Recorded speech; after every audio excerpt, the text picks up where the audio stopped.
Welcome back to the channel. As you can see here, this lovely mountain range view. I am not in West Michigan.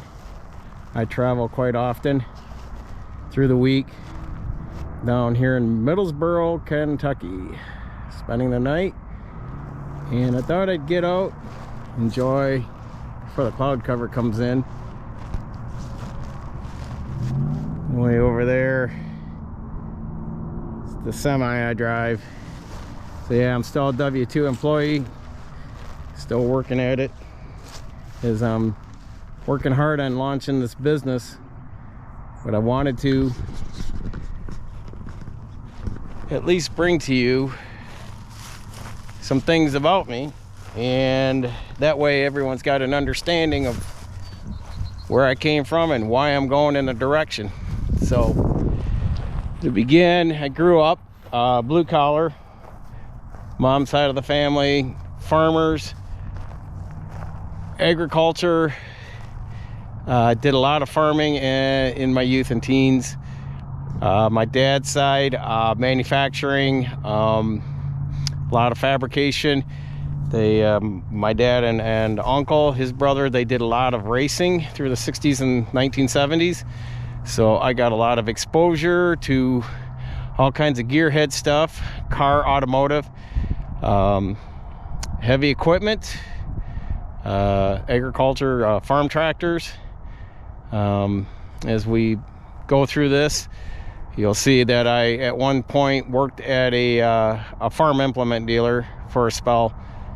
But in my teens, I moved along and lived with some people that helped raise me while my mom was running her businesses, and I was able to work with the gentleman in my youth and in my teens, as he did house flipping back in the 70s, and that helped a lot with learning carpentry, home building trades, welding and fabricating, along with my dad, as they back then they had to do a lot of their own automotive fabrication and repair. So that gave me a lot of experience, along with 4 years of welding in high school, machine shop, drafting.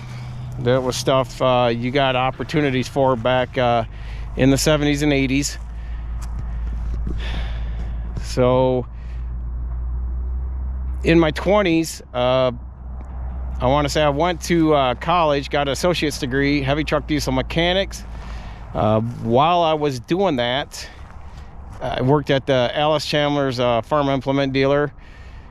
Did everything from combines right up to diesel tractors and small compact tractors. And after that, I ended up getting a job, applying for a mechanic's job, got a job driving truck. Went forward with that. It paid better, and it was well, in the late 80s I was desperate for money, so jumped on board with that. And I didn't think that would take me for 13 years until the end of 2000. I had racked up 1 million miles, heavy haul over dimensional loads, over the road.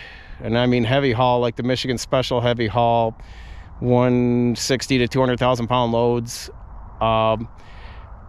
After that, I got burned out, and the twist of fate is where things turned around is with me. I came to a crossroads and met a young gentleman who just freshly got out of chiropractic school, and he was taking care of me while I was bouncing around in the truck. Invited me to go take a look at the school he went to. I did so. Decided to do a complete 180 career change, and that would be leaving all skill trades, blue collar work, going to school to be a chiropractor.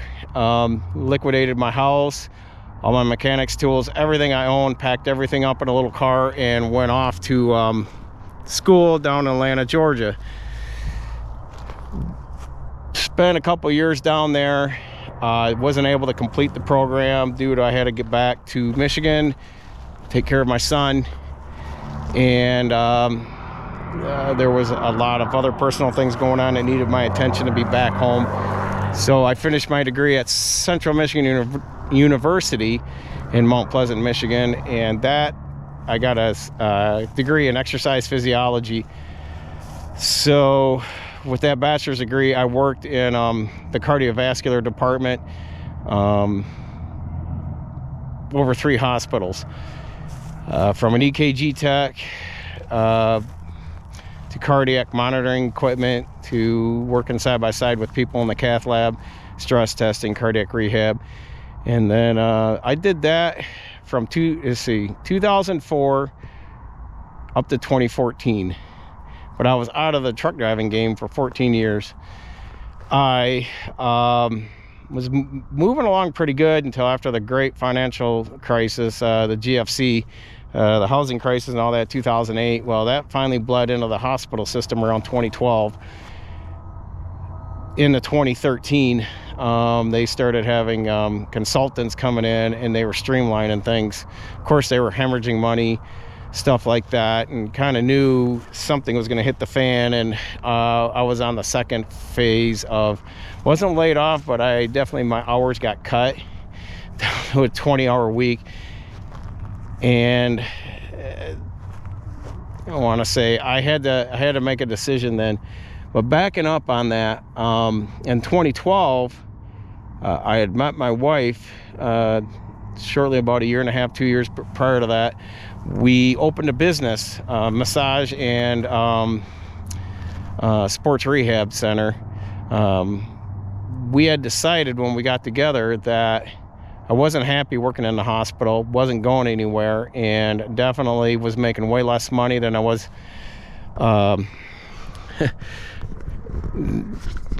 driving that beast over there. So I definitely took a big pay cut. I took a 50% haircut working in the hospital in healthcare than I was doing blue collar stuff. And you know, there's some hindsight to be said there in a later discussion, but I said, let's put me back through chiropractic school after my son graduates. And that was just a few short years away after we met.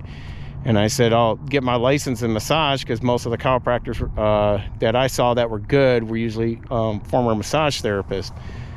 So we decided to do that. She put me through school. I got my license, and we opened a business. And with that, I was able to be very prosperous in a way. I got to work with a young gentleman out of Flint, Michigan, Dr. Jason Sifa, and I was his assistant as the medical staff on arena football team for a couple seasons. Got a championship ring out of that. With our business, we ventured with that. We did the Michigan Flat Track Roller Derby Girls Flat Track Association there. We also did amateur and pro wrestling events throughout Michigan. We did triathlons and traveled with that. And if something else rings my bell, I'll mark it here. But I did a lot of stuff, and I was making a pretty good name for myself. Within a year after we opened our business, though, my wife's health up and suddenly deteriorated. So that put her down, and we had to make a decision. We had to make a couple decisions at that point, and that was me working the hospital, working the business, and her not being able to be there to run the front office of our business. We decided to merge our business with another place, and once we decided all that, that's when the hospital cut our hours back. So I merged in the business with another practice, doctor's office, worked with him for less than a year, and then just wasn't making the money, and her health was racking up medical bills. I had my student loans, you know, yada yada yada, just you know, life. So what we did then is sat down and had a serious discussion, because she was having multiple surgeries over the years, which ended up being over the years. I said, there's not much going on. There was a lot of cutbacks in healthcare. There's a lot of stuff that, you know, there was a lot of part-time work, but no full-time work. So I kept my my license, my CDL, and because I went to diesel school, I did have my state mechanics, master mechanics license. I kept all that because through college, I did use that turning wrenches seasonally for the county I lived in. I did a lot of welding, equipment operating, mechanic work, truck driving. So I kept busy with that sparingly when I was doing college classes and what have you. But I said, I'm going to need to go back to driving truck. So we did. We elected to do that, and that meant moving 3 hours away from where we where we were to where we presently are at. And that did present a better opportunity. I have to thank my friend Josh for that, because a lot of people, being out of the game for 14 years, companies said, hey, you haven't driven in a while, you need to go back to truck driving school, get certified, you got to learn how to drive a truck again. Well, this young man gave me a chance, went out on a week run with me, and gave me the keys of the truck, gave me a route, and away I went, and here I am 9 years later. Going on 10, no 9. So 9 years, and I just don't want to be doing this the rest of my life. The company's great. The company I'm working for, I've been with them thus far, this long, and nothing bad to say. It's ran its course, truck driving. And I don't know where the future is going to go. The government with its policies, regulations, the truck's tracked in every which way, upside down and inside out. They just micromanage you. It was like that too in healthcare. Once the National Healthcare Act kicked in, a lot of bureaucracy started kicking in, and it went from patient care to bottom line margins. What's best for the hospital more than what's best for the patient. We need to get this patient out of here. They're bleeding us money. I heard it. And people can deny it. Oh, it's not like that. It is. There's a lot of bureaucracy now that kicked in over 10 years ago. And wherever you go, when government touches it, puts its hand in it, it's going to go gangrene. So it's just bad. It's all around bad. And I'm hanging on to this job right now to our businesses, and our businesses are, in lieu of right here, YouTube channels. I got a couple of those. I'm working on YouTube, learning how to YouTube. Yeah, I'm right by the highway, so you can hear all the semis. But with the 2 YouTube channels, I got my detailing business, and I've got a flip business for cars, RVs, anything in it, whatever it may be. I did that because of PayPal and all this, 1099 using app payments and all that. So we're been working on it. I've slowly been the last quarter of 22, I incorporated us, and I put all of our businesses under a management company. So and I definitely didn't put none of the businesses in my, I didn't put my name on the businesses. That way they could be liquidated or sold if needed. So you never put your first last name on your business, as far as the naming of your business, not the legal paperwork. But then the business accounts and all that, getting that all set up, it took a couple months, but I got everything done and finalized, and we're moving along. And here I am. I wanted to get this channel going sooner, but I had a lot of other things going on with the detailing business. It was keeping me steady, and then I got a couple week break to catch up on paperwork for tax season. And then dug in and said, hey, I got to get this going.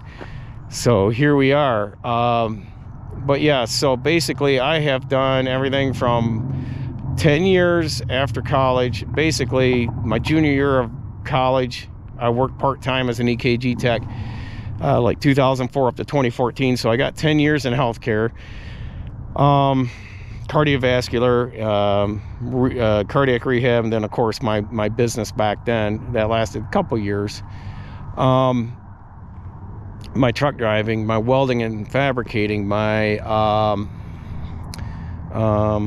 diesel mechanics, and like I said, I grew up around that stuff. Between my dad and my uncle, you know, my uncle just passed away recently, but they were a great team, and I'll try to take some pictures on here of us together, me back as a young lad in the 70s when they raced. A lot of enjoyment in that, and I got a lot out of being around that industry. And the same with my my mom's dad and then her family. They had a farm. They were first and foremost self-sufficient to feed and take care of themselves. My grandfather was a machinist. He did that during the day, but they also had dairy cows. You know, I could say a dairy farm, but they pretty much tractors, combines, and everything there too. And then of course in the 90s when I drove truck, when I was like removable goosenecks, I also hauled cat equipment, operated cat equipment, loaded my trailers, gravel trains, walking floors there in Michigan, excavators, front end loaders, bulldozers, the whole 9 yards there. So bobcats, even the small, you know, the smaller stuff. But when I step in discussions of fields, different fields, you know, I've got at least my fingers have been in it, my feet have been in the trenches of it, and I try to talk upon things that I know, things I don't know. I'm going to read and look up. But this channel is going to be a lot of what's going forward. I don't want to spend a lot of time about hi, how are you, and who I am, but we definitely need to have discussions on what's going on in the world, how America is changing quick, fast, and in a hurry, with the BRICS nations, with the change of the world currency is going to change. It's inevitable, but it's going to change. The fiat currency has never been made to last. And we're hemorrhaging our debt because our fiat currency is based on debt. It's not based on manufacturing, and it's not backed by gold. So therefore, that debt is just imploded to the point it's done. You know, the ride's over.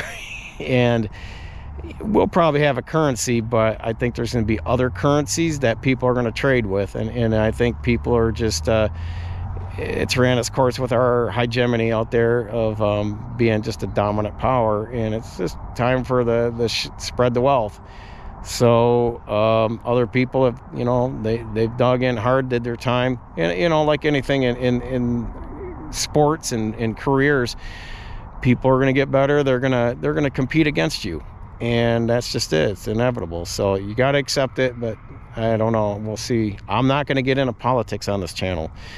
I'm gonna note that right now. We are not gonna have political discussions, because politics is just a trigger point. It's way too much of a trigger point. I want to keep it, like I've been pointing out, I just want to keep discussions to business, entrepreneurship, whether it's the LLC to S-corp. I was just listening to Carlton Dennis on that today. Taxes, tax codes, how you can use them in your favor, or how to watch out for just different taxes when you're in business, because you want to use the business to definitely have those write-offs and leverage yourself better.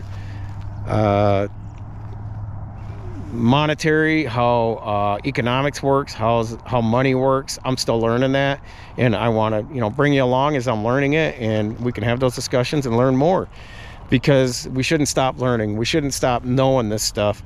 And it's one thing to understand is economics, our currency, or the money, business. It's never been taught in school growing up. And basically, this is what I take. This is my take on the school systems in the 70s and 80s growing up for me. and probably what they are now. They taught you to be good test takers, be literate enough to be a good W-2 employee, and that's it. They don't teach you to get rich, be wealthy, how to manage money, how to handle money. That's something that's got to be passed down through a mentor, your family, friends, or you just learn it on your own like I have had to do. So I just want to bring that on. A lot of people have influenced me this last year and a half since the latter part of the, I want to say, yeah, the third quarter of 2021. So right in there going forward, I just, I had, you know, I wanted to get out of the rut I'm in. I wanted to do better than what I'm doing. I don't like my current state of, you know, where I'm at financially, where I'm at with investments, for, you know, for, I don't want to call it retirement, but I definitely want to have a nest egg. As long as my health will let me, I'm going to continue. I'm not going to call, hey, at 70, I'm going to retire. I'm not going to call 67, I'm going to retire. I'm just like, as long as my health's going to let me, I told my wife, I'm going to come out here. If I'm the 80-year-old guy behind the laptop having these discussions, if I'm still out there, hey, if I'm still banking and rolling money in, if it's still the opportunity there to pull it down, I'm going to do it.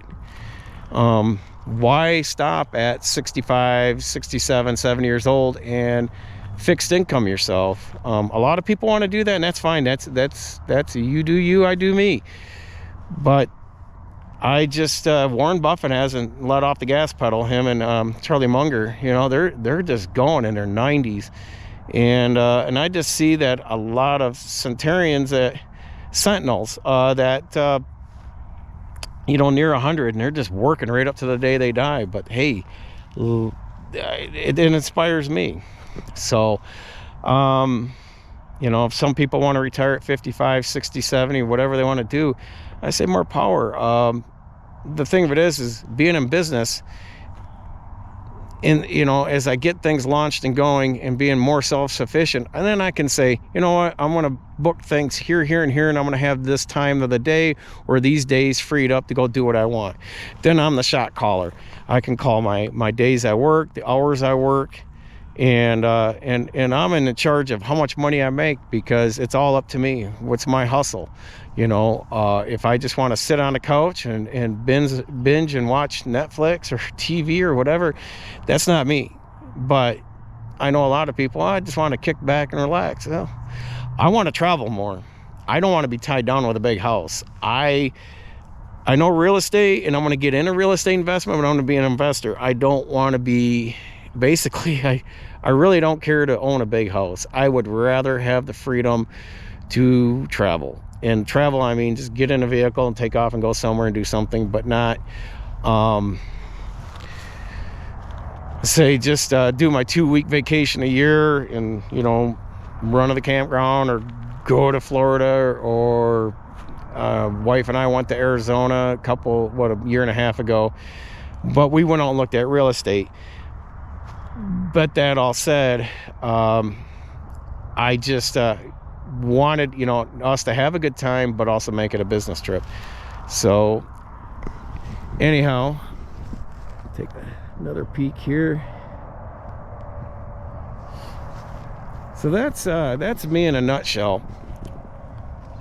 And I'm not going to show any pictures of the truck. I'm just being out of respect for the company. We are our own business as far as we haul. I want to say we're just like a house truck. We haul our own product, we deliver, we've got our own routes, set routes and all that jazz. So I was told, you know, way back when, just don't put the name of the company on there, and there's no need to. But I'll put some pictures on this video of some things I've done with my family, some of my former or past trucks I've had.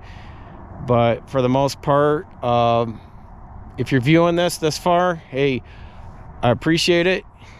Let's help me out, support this channel, jump on board, like, share, and subscribe this. and help us grow. Let's grow together. If you're finding this channel for the first time, and say, hey man, I was with that guy when he had 5 subscribers or something.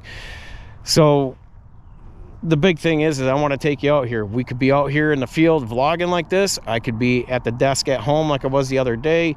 I could be down at my camper, or we could just be riding around out on a golf cart doing, having discussions, wherever it may take. But the thing of it is just keeping up on current events, having those discussions, and having each other's back, and trying to find some solutions, helping people out and see what's best. Everyone, where you invest your money or make your decisions, that it's good to have someone there.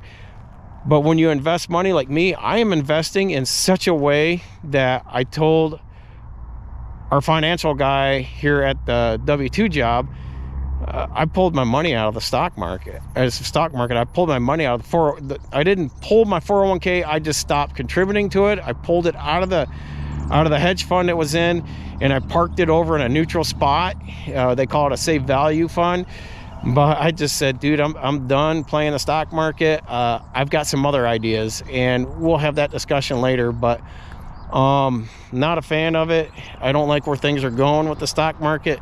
I think it's a wealthy man's speculation game right now. I don't have time to sit and do day trading, swing trading, and all that. I mean, if you got all the energy and jazz to do it, but I'll be more than happy to listen to you on it. But I won't get convinced to throw my money into it. I'm looking at a different way of doing it, and I'll have that discussion. And a lot of people are like, well, I never thought of that. But then you'd be surprised where a lot of wealthy people, when they make big money on the stock market or other areas, real estate, where they really do put their money. So anyhow, like I said, for later discussion. So until next time, folks, like, share, and subscribe. Help the channel out. Let me know what you think. Comment, put that stuff down there in the comments, and just, let me know what are you jazzed up about? What do you want to have a talking point on? And hopefully I'll bring in some, like I said, as I'm learning, I'll be dropping some links in on discussions, on information and things going on out there. So we definitely have sources. So I'm definitely, if I'm going to talk about something and it's current or whatever, I'm going to make sure that we've got at least some sourcing, links and all that. But definitely the information pathways is there much stronger now than, say, 20-30 years ago. That, like I said, a person should be able to educate themselves so easily out here now. So until next time, folks, stay safe.